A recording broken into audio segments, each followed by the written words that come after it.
I bought my mountain cabin to escape noise, stress, and ironically, people. After years of city chaos, barking dogs, and traffic horns that sounded like they were angry at me personally, I decided I deserved peace.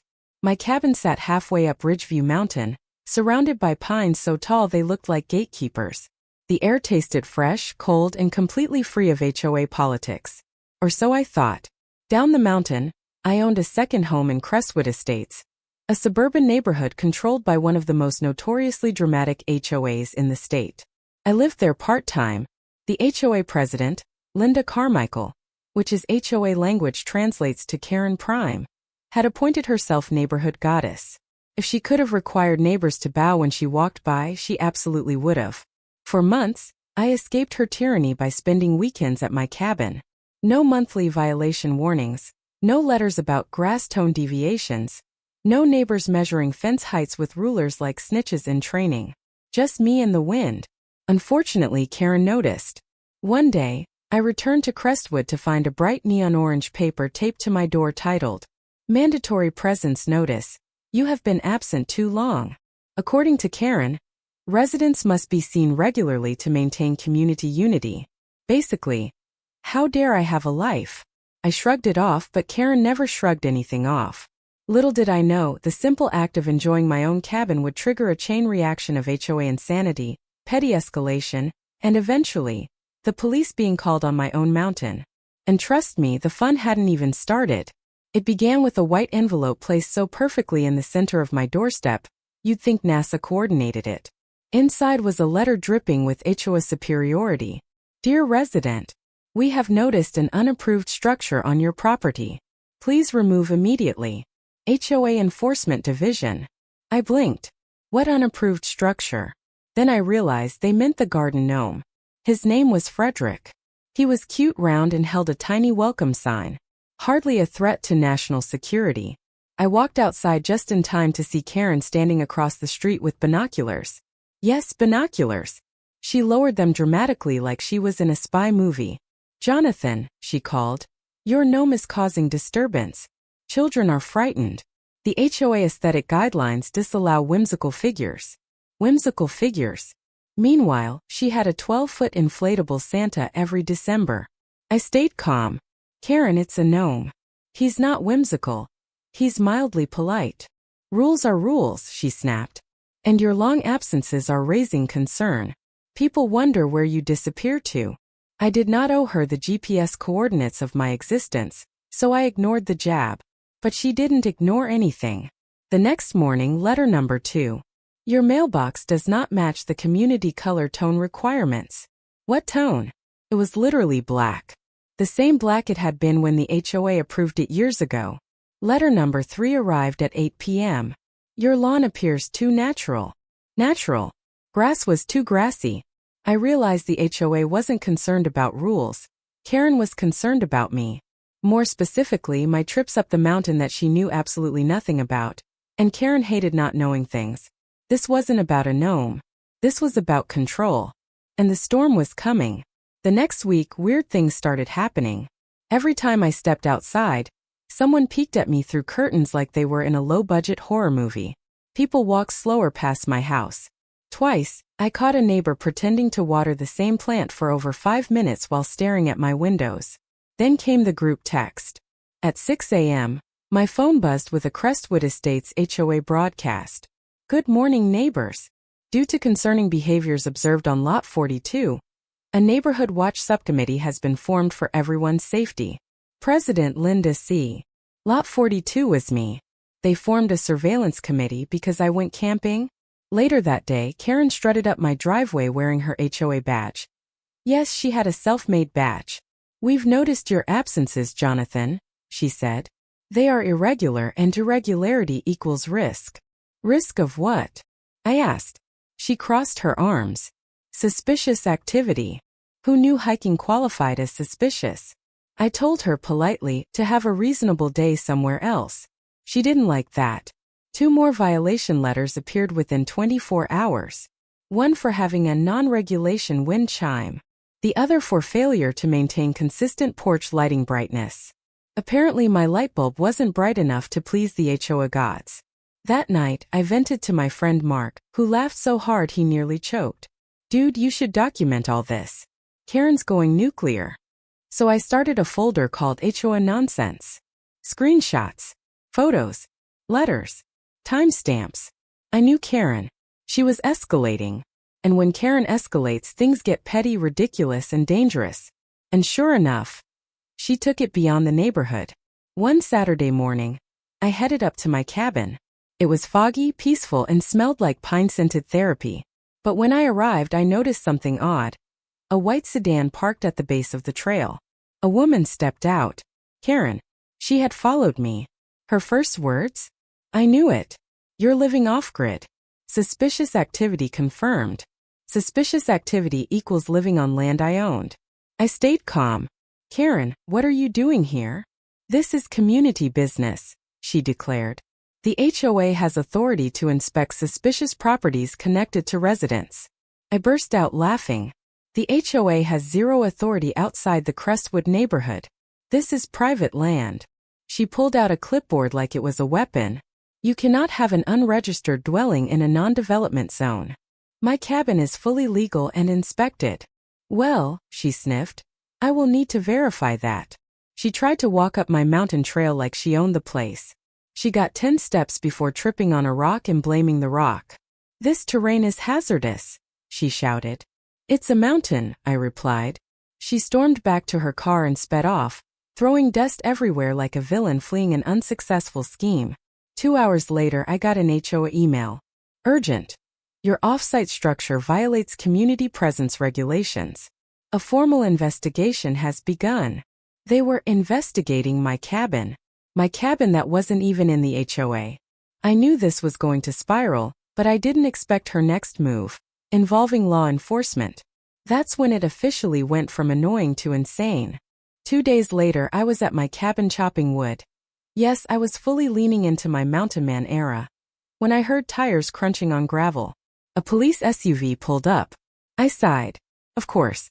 The officer stepped out, friendly but clearly confused. Sir? We got a report of an illegal structure, possible squatting, and potential drug activity. I closed my eyes. Let me guess, short woman, blonde bob, voice like a smoke alarm? The officer chuckled. Actually, yes. Karen had reported me for squatting on my own land. I invited him in, showed him the deed framed on the wall, the cabin permits, receipts, inspection reports, the whole paperwork buffet. Everything's legal, he confirmed. Honestly, this is one of the nicest cabins I've seen. I sighed. Karen is the HOA president in my neighborhood. She thinks she has jurisdiction here. The officer smirked. Ma'am told us she was a community authority figure. But this is 10 miles from her neighborhood. I know. She thinks she's the president of Earth. Then came the line that became the title of this story. I looked at him and said, Officer, I own the entire mountain. He raised his eyebrows. The whole mountain? Yep.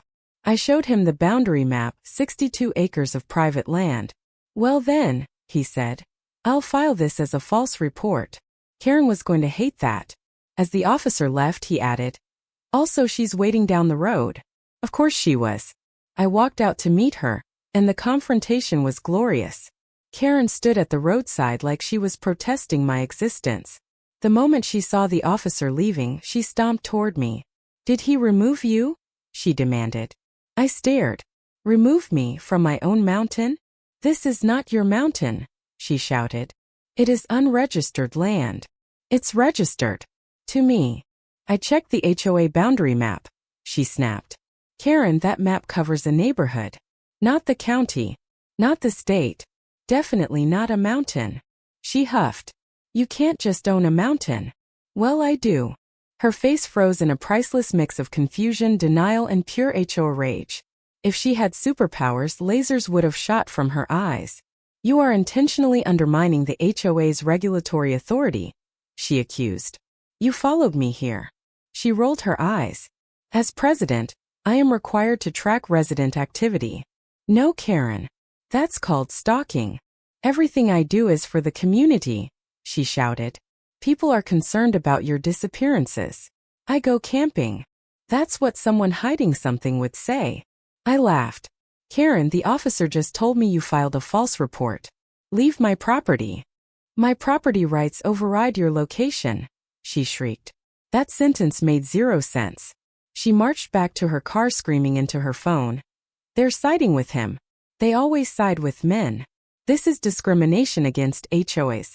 I recorded her meltdown from a comfortable distance. Evidence folder updated. But Karen wasn't finished. If she couldn't defeat me here, she'd try again where she felt powerful. At the HOA board meeting. And I was ready. The next HOA meeting was so crowded it looked like a free food giveaway event. Karen stood at the front, shoulders squared, chin raised, wearing a blazer 2 sizes too authoritative. Community members, she announced dramatically. We have a threat among us. People gasped. Mark whispered to me. You're the threat. Congrats. Karen clicked her remote. A photo of my cabin appeared on the projector like it was a crime scene. This, she declared, is an unregistered facility connected to Lot 42. We suspect illegal activity, anti-community behavior, and possible off-grid extremism. I raised my hand. Karen, you followed me up a mountain. It's called surveillance, she snapped. It's called trespassing. The crowd murmured. She continued her presentation, flipping through photos she took in secret. My truck, my trail, even me drinking coffee on the porch like a dangerous caffeine criminal. Then she unveiled her masterpiece, a fake HOA rule printed on letterhead. Residents shall not maintain secondary dwellings outside community oversight. Someone asked, when was that rule added? Karen answered, at 3 a.m. last night. The room erupted. You can't add rules without a vote. Karen, what is wrong with you? Is he not allowed to go on vacation now? I stepped forward. Everyone, this is simple. Karen wants to control land that doesn't belong to this HOA. Or this town. Or honestly, this solar system. Laughter. Karen turned tomato red. I have proof she filed a false police report, I said calmly. And I have the officer's written statement. Gasps. Karen's jaw dropped so hard it nearly hit the podium. The room shifted instantly. Karen wasn't winning. She was unraveling. And I hadn't even played my best card yet, her own violations. After the board meeting fiasco, I spent the weekend digging through the HOA bylaws. For hours in I found gold. Turns out Karen had broken more rules than all of us combined. Violation number 1. Her backyard shed was 6 feet larger than the maximum allowed size. Violation number 2. Her custom mailbox, shaped like a swan, was not an approved design. Violation number 3. She installed solar panels without submitting the mandatory form, which she created. Violation number 4. Her holiday decorations stayed up 46 days longer than guidelines allowed. Violation number 5. She fined 3 neighbors for improper shrub symmetry, even though that rule didn't exist. Violation number 6. She secretly modified the HOA handbook by adding pages without board approval. Violation number 7. Most importantly, her house paint color was not the approved earth sage green. It was, according to the bylaws, light mint breeze, which Karen had once fined another resident for. She was a walking violation. I documented everything. Photos, screenshots, dates, pre-modification handbook versions. Even a video of her shed with a measuring tape. Then it got better. Mark told me, bro, Karen applied HOA funds to buy her dog a custom bed. That's misappropriation. I nearly cried laughing. This was no longer a regular HOA conflict. This was corruption. So I prepared a presentation for the next meeting, one that would make every jaw drop, including hers. Karen wanted a war fine, but she really should have read her own rules first. Over the next week, the neighborhood turned into a gossip festival. People whispered on sidewalks. Group chats exploded. Karen patrolled with the intensity of a mall cop on caffeine, stopping anyone who dared mention shed size or swan mailbox. Meanwhile, I acted completely calm. I mowed my lawn, too naturally, according to Karen. I watered my plants suspiciously, according to Karen. I waved at neighbors like a politician during election season. And Karen hated it. She sent 4 more violation letters, one for having wind that sounds aggressive, because apparently the breeze on my property violated auditory harmony guidelines. I left every letter unopened and dropped them into my folder labeled Karen's Comedy Collection. Then the HOA Vice President, Mrs. Donahue, secretly pulled me aside. "Jonathan, if you have evidence, now is the time." I smiled. "Oh, I have evidence. I have a whole PowerPoint." She blinked. "A PowerPoint?" "A very detailed, well-organized PowerPoint. Over 50 residents RSVP'd for the next meeting. Word was spreading. People wanted justice. Or entertainment. Possibly both. The night before the showdown, Karen taped a final warning on my door. Failure to comply with HOA oversight will result in aggressive enforcement measures. Aggressive enforcement? Was she planning to send the lawn police? I slept well knowing tomorrow would either end in my victory, or Karen combusting from pure indignation. Either way, it was going to be glorious. Chapter 10: The Showdown begins. I arrived early and set up my laptop, projector, and slides titled, A Comprehensive Review of HOA Noncompliance by President Linda Carmichael. Karen walked in and froze. "What is that?" "A presentation," I said cheerfully. "You inspired me." People filled the room quickly. The energy was electric. Even Karen's loyal minions seemed nervous. She stood at the front. "Before we begin, I must address the dangerous off-grid behavior." "Actually," I interrupted, "I'd like to present first." "You can't," she barked. Mrs. Donahue spoke from the side. "He can." Majority agreed. Karen glared at everyone like they were traitors. I clicked to the first slide.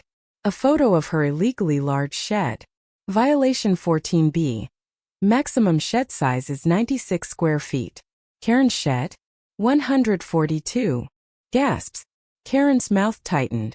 Next slide. Her mailbox, the swan of hypocrisy. Violation 9F. Mailboxes must be standard rectangle design. Neighbors laughed. Next slide. Her out-of-season holiday decor. Violation 5D. Decorations must be removed within 10 days. Karen 56. Someone shouted. "I knew it." Karen stomped her foot. "This is taken out of context." Slide after slide, violation after violation. The room shifted from laughter to shock to disbelief. Then I dropped the bomb. Misuse of HOA funds. Her dog's luxury bed. Her personalized lawn tools. Her presidential uniform. Yes, she used HOA money to buy a blazer. People were outraged. Karen shouted, "I did it for the community." "What community needs your dog to have memory foam?" Someone yelled. Her empire was collapsing. And I wasn't done yet. By slide 42, Karen was sweating like she was in a sauna of accountability. Her hair, usually styled like a helmet of authority, started frizzing. Her composure cracked. When I displayed the photo of her illegal solar panels, she finally snapped. She slammed her clipboard on the table. "This meeting is illegal." "No, Karen," I said softly. "This meeting is democracy." She pointed at me. "You think you can harass me? You disappear for days. You hide in the woods. You own mysterious land. It's literally on my deed. You're a disturbance. Karen, you called the cops on me for existing." She shrieked. "Existing suspiciously." The room burst out laughing. Karen screamed at them. "You're all ungrateful. I keep this neighborhood in perfect order." Someone shouted back. "You find my kid for chalk drawings." "Oh please," Karen snapped. "Sidewalk chalk leads to graffiti." Another neighbor yelled. "You measured my grass with a ruler." "I maintain standards," she screamed. She tried to grab the projector, yelling, "And no more slides," but tripped over the power cable and nearly face-planted into the table. I helped her up, not because she deserved kindness, but because I wanted witnesses to see me be the reasonable adult in the room. Karen pulled her arm away like touching me gave her allergies. "This is a coup," she shouted dramatically. "It's a vote," Mrs. Donahue corrected. Karen screamed. I refused to be removed. But the room was fed up. Her reign was ending. And all that was left was the final vote. The board called for an emergency vote on Karen's presidency.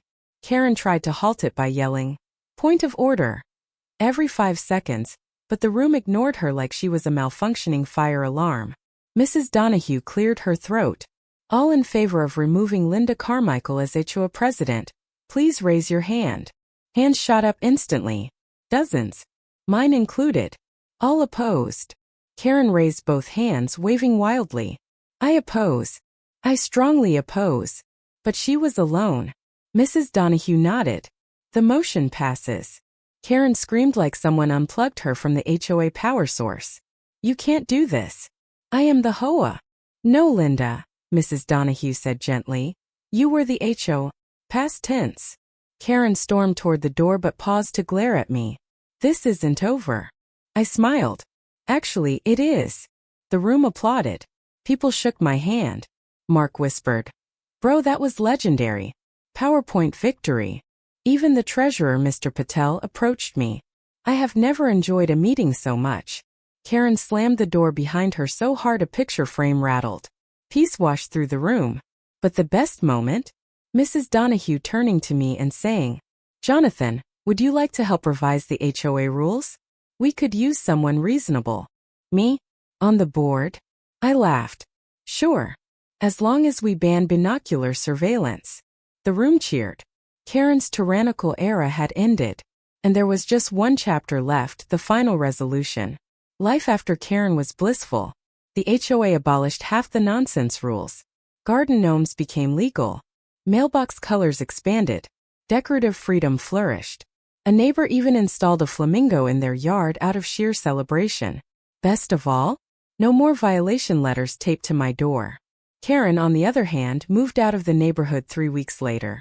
According to rumors, she tried to start an HOA in a condo building that didn't have one. They banned her from meetings instantly. As for me, I split my time between the neighborhood and my mountain cabin without being stalked or interrogated. No cops. No binoculars.